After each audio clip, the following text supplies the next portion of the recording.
Assalamualaikum warahmatullahi wabarakatuh. Bismillahirrahmanirrahim. Ashhadu an la ilaha illallah wa ashhadu anna Muhammadar Rasulullah. Allahumma salli ala sayyidina Muhammad wa ala ali sayyidina Muhammad. Rabbis rahli sadri wa yassirli amri wahlul 'uqdatam min lisani yafqahu qawli. Amin. Bismillahirrahmanirrahim. Salam hormatku, salam ta'zimku selalu buat para sahabat-sahabatku tercinta, jamaah uripi Allah dimanapun Anda berada, baik yang ada di dalam ataupun yang ada di luar negeri. Semoga kita semua senantiasa di dalam lindungan Allah Subhanahu wa ta'ala. Amin ya rabbal alamin. Sebelum kita awali kajian di pagi yang indah ini, marilah kita gembahkan bersama di dalam nyawa, di dalam jiwa, di dalam hati, di dalam roh, dan di dalam kehidupan ini kalimat thayyibah. Subhanallah walhamdulillah wa la ilaha illallah wallahu akbar wa la hawla wa la quwwata illa billahil aliyyil azim. Alhamdulillahi rabbil alamin. Di pagi yang indah ini, kajiannya berjudul Al-Quran bukan kitabnya Nabi Muhammad saja. Sadaqallahul azim. Kita ketahui bersama bahwa Nabi Musa membawa kitab Taurat, Nabi Daud membawa kitab Zabur, Nabi Isa membawa kitab Injil, dan Nabi Muhammad membawa kitab Al-Quran.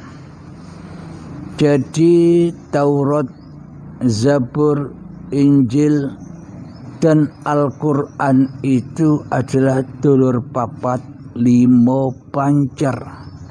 Jadi kitab Zabur, Taurat, Injil, Al-Quran itu panceri keuripe Allah. Siapa pancer kitab-kitab dari 4 kitab itu?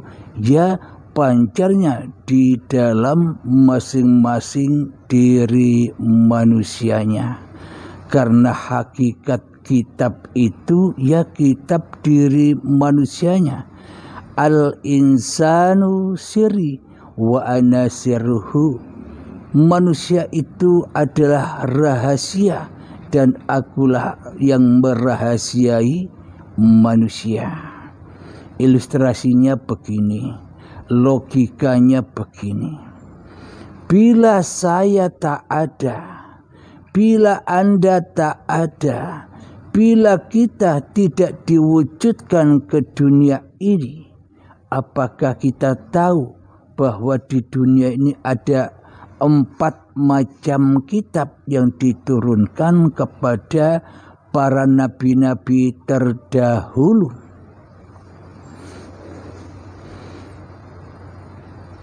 Kita kan tidak tahu bahwa dulu ada 4 kitab yang namanya Taurat, Zabur, Injil, Al-Quran. Jadi hakikat dari 4 kitab itu adalah karena adanya tiap-tiap diri manusia. Itulah pancer dari 4 kitab itu. Tanpa diri kita, maka kita takkan pernah tahu ada 4 kitab yang sudah diturunkan Allah. Alhamdulillahirabbil alamin.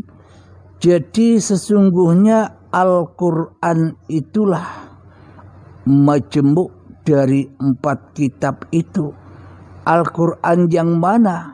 Bagi orang-orang yang masih duduk di syariat, ya Al-Quran yang seperti ini. Al-Qurannya, kitabnya seperti ini. Kitab yang tertulis, yang bisa dilihat, yang bisa diraba, yang bisa dibaca, yang nampak wujudnya. Akan tetapi Al-Quran Qadim itu yang mana?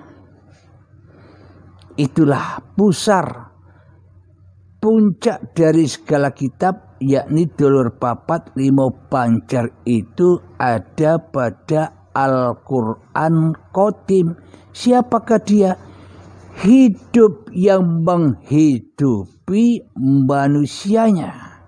Jadi hakikat kitab Al-Quran Qadim itu yaitu manusia yang sudah mengerti, manusia yang sudah menyadari bahwa hakikat diri sejati manusianya ini hanyalah makhluk, hanyalah ciptaan, hanyalah diperankan Tuhannya. Bagi orang-orang yang sudah inna lillahi wa inna ilaihi raji'un, yang memahami dulur papat limo pancer di dalam kitab-kitabnya Allah. Jadi pancernya yaitu kepada kitab yang qadim. Siapa? Uripe Allah. Karena di dalam 4 kitab itu menceritakan Al-Quran Qadim, menceritakan Tuhannya. Alhamdulillahirabbil alamin. Jika kita hanya mendewa-dewakan kitab seperti ini, bila kita hanya memulia-muliakan kitab yang seperti ini, kita akan buta kepada Al-Quran Qadim. Kenapa? Bila kita mendewa-dewakan kitab Al-Quran yang tertulis seperti ini, kita pasti di dalam hati kita mendewa-dewakan, memulia-muliakan hawa nafsu kita sendiri. Karena selama ini yang kita bisa dengan Al-Quran ini hanya bacaan-bacaannya saja, tanpa menembus arti yang tersirat, arti mutasabihat, rahasia di balik rahasianya, makna-makna kitab yang tersembunyi ini. Alhamdulillahirabbil alamin. Inilah bukti bahwa Al-Quran itu bukan untuk Kanjeng Nabi Muhammad saja, tapi untuk seluruh manusia. Sejak Nabi Adam, Nabi Idris, Nabi Nuh, Nabi Hud, Nabi Soleh, semuanya para nabi itu kitabnya kitab Al-Quran. Yakni Al-Quran yang sekarang ini hanyalah meringkas seluruh sabda-sabda Tuhan, meringkas seluruh firman-firman Tuhan di dalam Al-Quran yang ini. Jadi Al-Quran ini adalah pengesaan seluruh kitab-kitab yang diturunkan oleh para nabi terdahulu. Apa buktinya? Di dalam surat Al-Anbiya sudah banyak diterangkan kisah-kisahnya para nabi-nabi terdahulu. Inilah bukti bahwa Al-Quran ini juga kitabnya para nabi dan para rasul. Apa makna Al-Quran itu? Ketika kita sudah menyadari bahwa diri manusia kita inilah rahasianya, kitabnya Sang Pencipta. Maknanya di dalam hati kita sudah tak wujud lagi diri manusianya. Yang ada hanyalah la ilaha illallah. Itulah imannya para nabi dan para rasul yang selalu membawa kitab suci yang berjudul la ilaha illallah. Sampai di dalam zikir sudah disebutkan afdalul dzikri fa'lam annahu, sebaik-baiknya zikir ketahuilah kalian semua la ilaha illallah, tiada Tuhan selain Allah. Bila yang ada di dalam hati kita selama ini hanyalah diri kita sendiri, hawa nafsu kita sendiri, berarti batallah agamanya, berarti batallah imannya, berarti batallah bertuhannya yang la ilaha illallah. Bila yang ada, bila yang wujud di dalam hati kita masih diri kita, berarti bunyi asli di dalam hati kita bukan la ilaha illallah, tapi la ilaha illa ana Abdul Halim. La ilaha illa ana, nama Anda sendiri yang ada di dalam hati Anda. Inilah tanda manusia yang belum bertuhan kecuali bertuhankan kepada dirinya sendiri di hatinya. Bertuhankan kepada nama masing-masing diri manusianya di hatinya. Jadi Al-Quran itu apa maknanya? Ketika manusia sudah menyadari bahwa tiada Tuhan selain Allah, itulah hakikat dulur papat limo pancer. Induk dari induknya segala kitab siapa? Uripe Allah. Jadi itulah perasaan, rasa yang dimiliki oleh para nabi-nabi dan para Rasulullah. Hati yang selalu bermakrifat, hati yang selalu tahu bahwa dirinya hanyalah seorang utusan, hanyalah seorang pesuruh. Pesuruh siapa? Pesuruh atau utusan uripe Allah. Bukan dirinya sendiri yang menjadi raja di dalam hatinya. Bukan dirinya sendiri yang bisa melempar.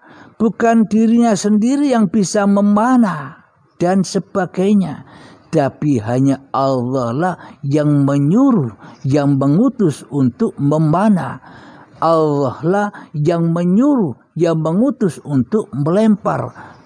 Jadi melempar dan memanah itu bukan perbuatan para nabi, bukan perbuatan para rasul, akan tetapi perbuatan Allah, uripe Allah sendiri. Karena iman yang seperti inilah maka para nabi dan para rasul itu diangkat oleh Allah menjadi khalifatullah, wakil-wakil Tuhan yang ada di bumi ini yang menyerukan tentang ketuhanan. Alhamdulillahirabbil alamin. Jadi Al-Quran itu bukan hanya bagi Nabi Muhammad yang sudah wafat di Madinah sana, tapi Al-Quran itu untuk seluruh manusia. Nabi Muhammad lah contoh manusia termulia untuk dijadikan contoh. Nyontoh apanya? Nyontoh imannya. Bukan hanya nyontoh syariat yang dikerjakan Nabi Muhammad saja. Menurut kita kan itu syariatnya Nabi Muhammad. Menurut kita semua kan itu yang dikerjakan Nabi Muhammad. Coba kita masuk ke dalam, siapa yang menghidupi Nabi Muhammad? Dialah yang bersyariat atas Nabi Muhammad. Siapa hidup yang menghidupi Nabi Muhammad? Dialah yang menggerakkan seluruh syariatnya Nabi Muhammad. Jadi hakikatnya bukan syariatnya Nabi Muhammad, tapi syariatullah, syariate uripe Allah.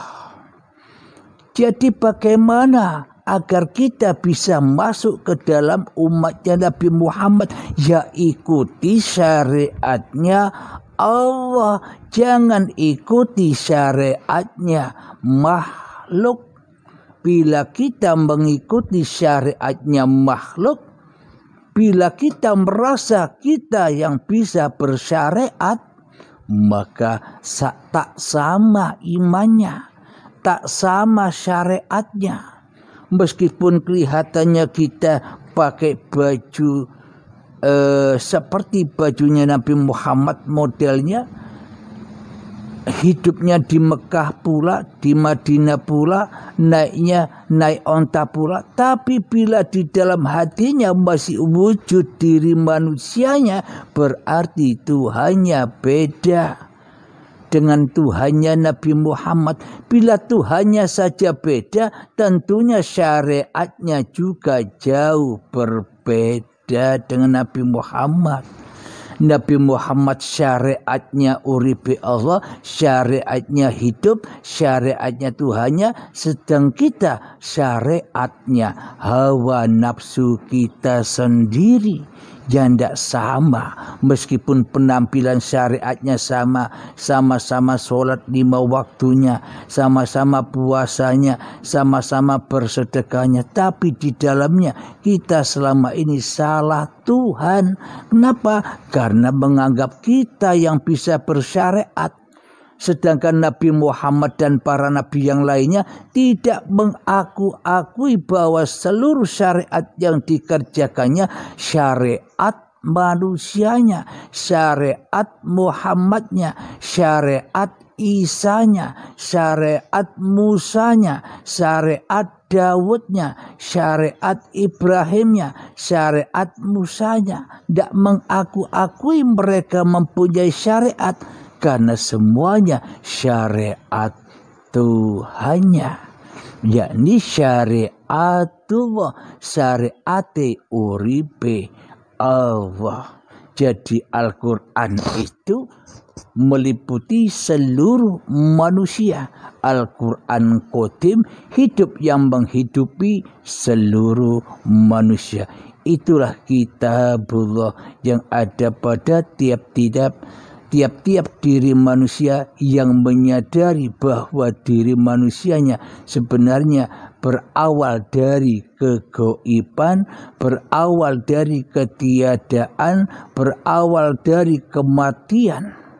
Bagi manusia yang sudah menyadari hakikat dirinya, bila manusia sudah menyadari hakikat dirinya yang mati, bila manusia menyadari hakikat dirinya yang gaib, bila manusia menyadari hakikat dirinya yang tiada, bila manusia menyadari hakikat dirinya yang mati, maka nyatalah semua sifat-sifat Tuhanmu di hatimu. Karena bukan hatimu lagi, itu hatinya uripe Allah. Apakah manusia punya hati? Dulu kita sebelum ada di dunia ini, apakah punya hati? Siapakah yang punya hati itu? Hati itulah Al-Quranul Azim. Rahasia di atas rahasia. Hatimu, hatiku, hatinya uripe Allah. Jadi jangan bingung di sini bila saya menyebutkan di dalam hatimu. Tetap maknanya bila urip ini masih urip menungsani, berarti hati yang diaku-akui sebagai hatinya manusia. Hidup yang diaku-akui sebagai hidupnya manusia. Tapi bila sudah nyata uripe Allah, maka hati pun kembali